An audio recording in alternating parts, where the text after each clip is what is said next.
What's up, guys? My name is Gwen. And my name is Jasmine. And this is Venti and Tea, where there's no shade. but there's always tea.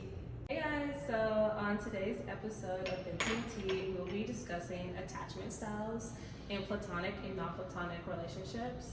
So with relationships, like romantic relationships, or your friendships, or we'll even get into topics like your parents, relationships with your parents.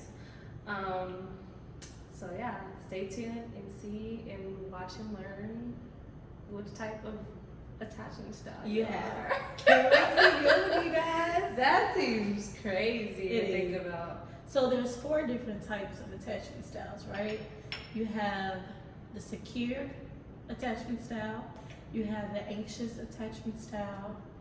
What's the other 2? You said secure, you said anxious, Mhm. and then there's avoidant, but then there's 2 different umbrellas for avoidant. So there's fearful, which is AKA disorganized, and then there's dismissive, but we'll get into more detail. So, Which is so funny, guys, because literally we've been friends since 26. Oh Lord, what was the year? Is it 16 or 2015? 2015. End of 2015. So what does that make? 8 years? I don't know my math. That's too quick. Y'all do know. But anyways, and this whole time, like, I knew that she was an avoidant attachment style. But Not the whole time. No. Not the whole time, but through our knowing each other within relationships and things like that. But it's funny because today I just found out like which avoidant attachment style she is. That I thought she was another one, and so yeah, that's crazy. Yes. So let's break down. Get your pen, your pencil, What's my attachment or whatever. style? This girl is what? Anxious as. Yes. I'm like, girl, come on now, come on. Girl, just like in the dog. What's her name? But I have a puppy. Her name is London, and she is just like me, baby. She don't want me to go nowhere. She want to be skin to skin. She want to be touching on me and everywhere. So I'm kind of seeing, how other people feel sometimes, but I can be a little overwhelming. But it's okay, To know me is to love me. To love me is to know me. That so. part. So, all right, we're gonna jump into the 4 different types of attachment styles. Number 1 being anxious. So, anxious attachment style, a relationship can often make you feel anxious, unsafe, or insecure because you likely have a subconscious fear of abandonment. As a result, you seek more closeness in your relationship and can feel afraid if you sense a loved one is pulling away. So that is the anxious attachment style. Now, secure attachment is you often feel comfortable and at ease in a relationship. You're also good at communicating your needs and feelings and feel open to vulnerability in your relationships. However, sometimes you can experience difficulty when relating to those who aren't as secure in relationships. Okay. So you guys' definition to know those 2. And then the fearful avoidant, which is me. It says relationships can feel chaotic, confusing, and overwhelming because you swing between being avoidant and being anxious. Depending on the relationship, you can shift between being hot and cold, often feeling confused about your feelings. Yes. Like, Relatable. Lord, just tell me. Give me the answer. Yes or no. Is he for me or is he ain't? I wish it could be that easy. I know. We got to put in the work. And this is why we're here. This is why we're doing it. This is all preparing us, for becoming the women that we want to be, right? And then dismissive avoidant is intense emotions can feel overwhelming and can cause you to pull away from others.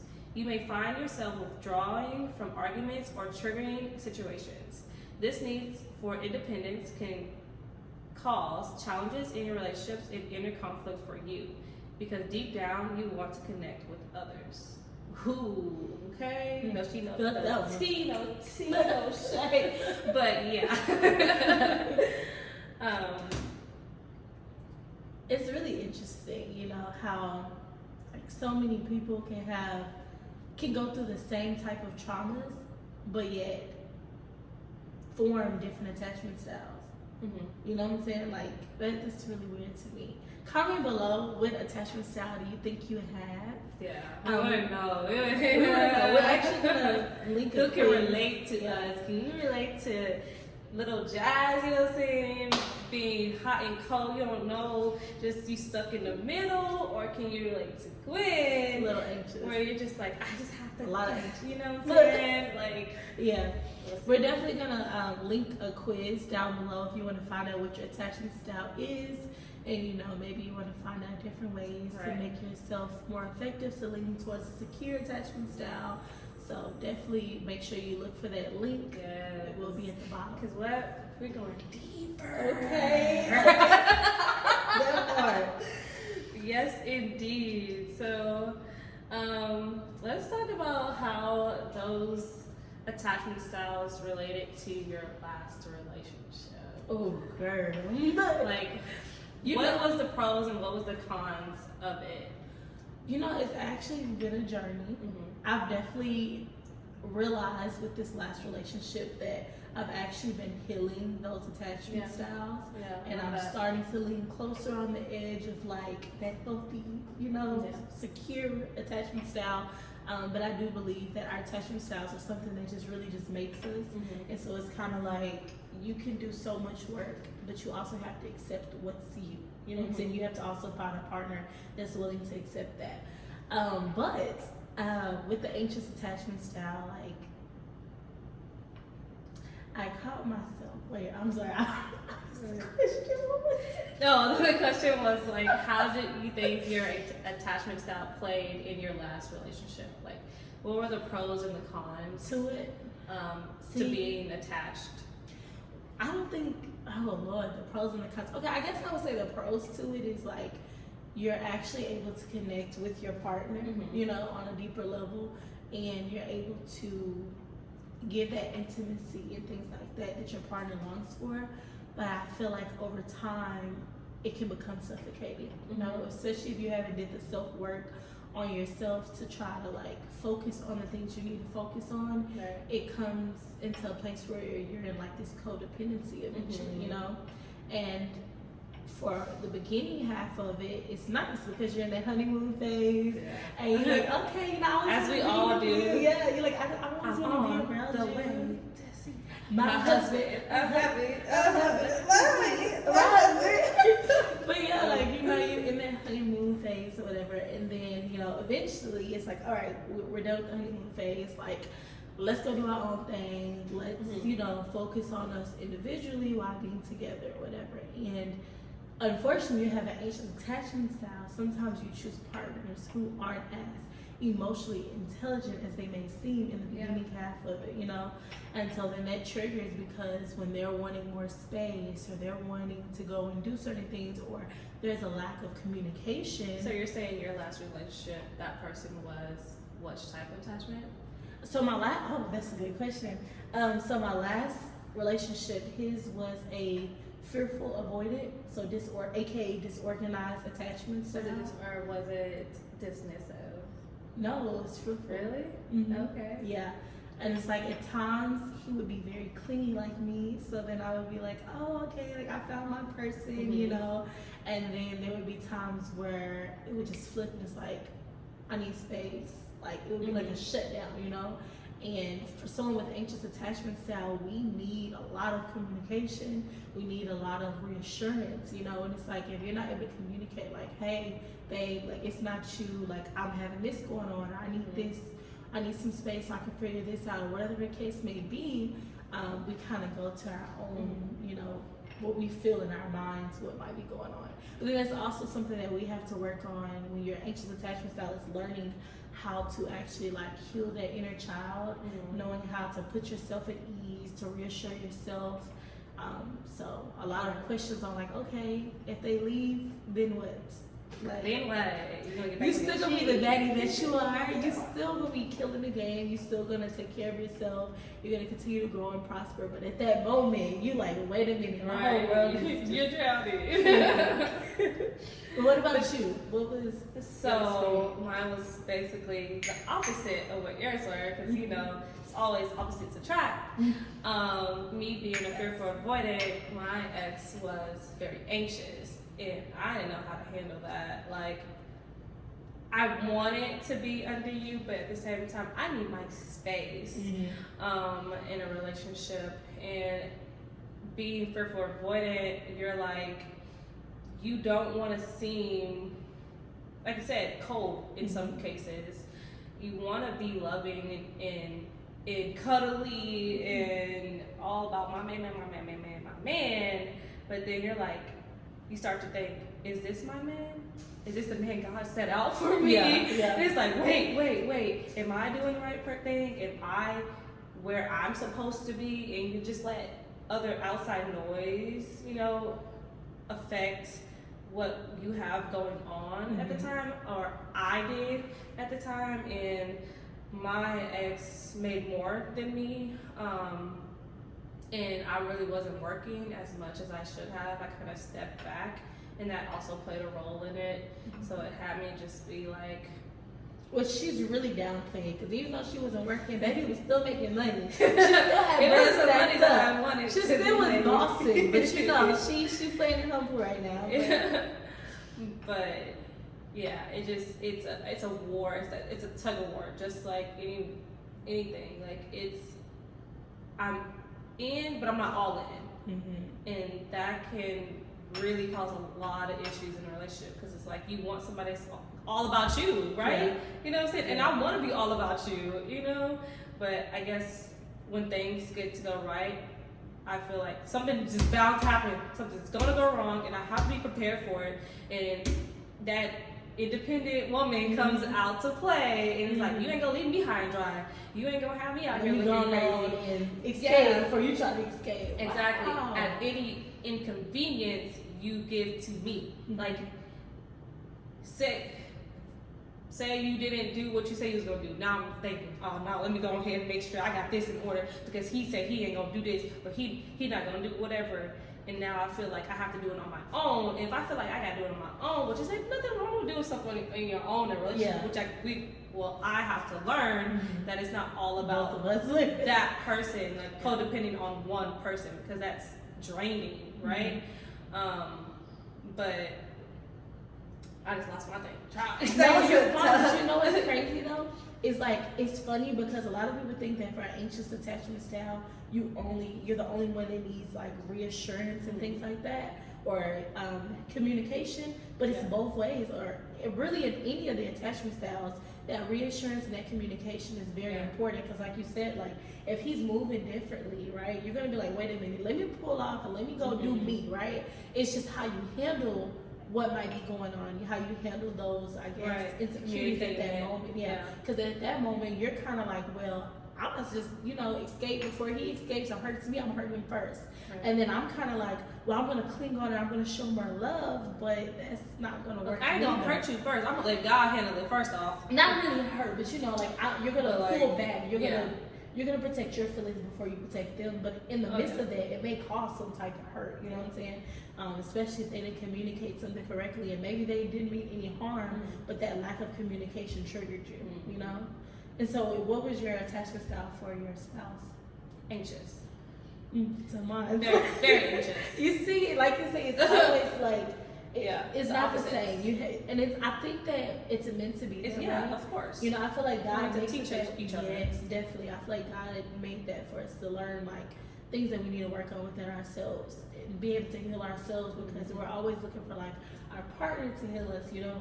At least for me, but I feel like most women, we're looking for a partner to give those things that we never gotten, but only we can give each other that. And once we move closer to that secure attachment style, I feel like that's when we start to bring in those secure partners, and then everything just kind of flows. Right. In other words, I have to learn how to allow someone to do the things But yeah, like I'm really big on if you say you're gonna do it, do it. Do yes. Like Yes. I can do it, I can get it done. But if you say you want to handle it, handle it. Mm-hmm. You know? Yeah. Don't and don't promise me you're gonna do something and I didn't even ask you to do it and then you don't do it. What was the point of even bringing it up? Please. Like, it was a waste of both of our time. Like, if you can't handle it at the moment, communicate that. Yeah. Hey, I was tired. I had this, that, and that going on. I will get to it, such. Communication is key. Yeah. Because I know you're not going to want to do it all the time. Shoot, when my mama asks me to do something, I'm like, girl, I'm going to do it, but just not right now. When you tell me that you want it done, like, it's gonna get done. Hold on, little baby. It's gonna get done. That gives me an idea of another topic that we should talk about for our next show. It's like, what are the main 3 things that you feel are important when it comes to like a healthy relationship? Okay. I feel like, and it's funny because I was having this debate off topic a little bit. We could, this could be a little filler for the next video, but I had a debate with someone and they felt that it should be love first, right? And then respect. But I believe that you have to have respect first, then love. In order to love someone. Well, really, if you say in the real order, you need God, then respect, then you need love, and then you need communication. I feel like those are key components to something that's going to be healthy. So you guys let us know if y'all ready for that topic. Make sure that y'all tune in for the next one. Right, exactly. But yeah, we talked about platonic, right? Yeah. So now it's about like how does it play in our friendship? Oh Lord. Bro, we be butting heads. First off, wait, she's a Leo and I'm a Taurus, so we already bumping. You know what I'm saying? We want our way the highway type stuff. But then, she's anxious and I'm fearful of it. So when argument breaks out, I'm like, whatever, girl. Like, okay, stop talking to me. Like, she wanna jump it. I'm like, no, bro, I'm about to go home on her. We didn't figure this out. I hit her with the, okay. But you know what? That shows like a very key component to a good friendship is one, knowing each other's boundaries, knowing when to push the limit, being able to compromise. Because there's some days I'm like, you know what? She's not really hearing me and she's upset. We're just gonna revisit this another day, right? And then there's some times where I'm like, no, Jasmine, we need to talk about this. Like, we need to understand. And I get that ick feeling, girl. Give me 5 minutes. Let me get my thoughts together. And I think we were talking about that the other day. It's crazy because it's like, why is it that it's easier to manage those things with our platonic relationships than it is with our romantic relationships? Wait, what does platonic mean? Friendship.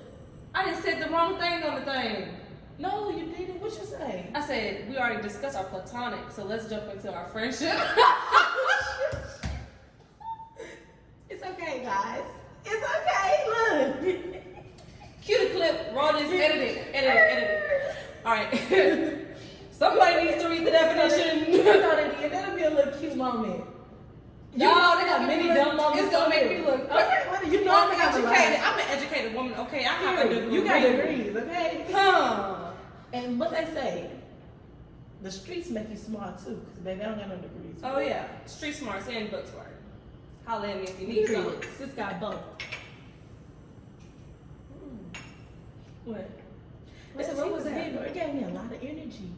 I'm just now tasting the mint in the honey. I needed a little stir it up. It gave me a lot of energy. Like, I'm over here just feeling good. So that means you need to drink this tea every morning. Miss Red Moon, whatever retrograde. I feel tired. That's for real.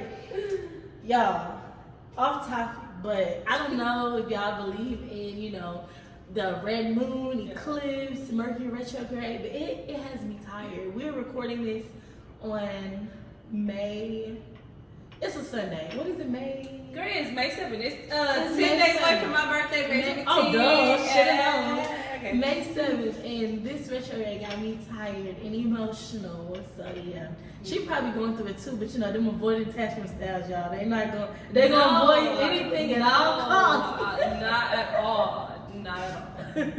You ain't been a little moody? I'm always moody. You ain't been emotional or nothing? Like I said, I feel more sparky than anything. Interesting. I don't feel like down or whatever. I just feel like it's our year, it's our season. It might be the new haircut. Y'all, I feel like this is her look.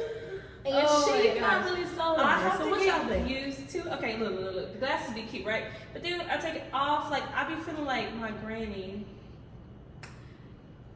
On It's Sunday giving morning. boss.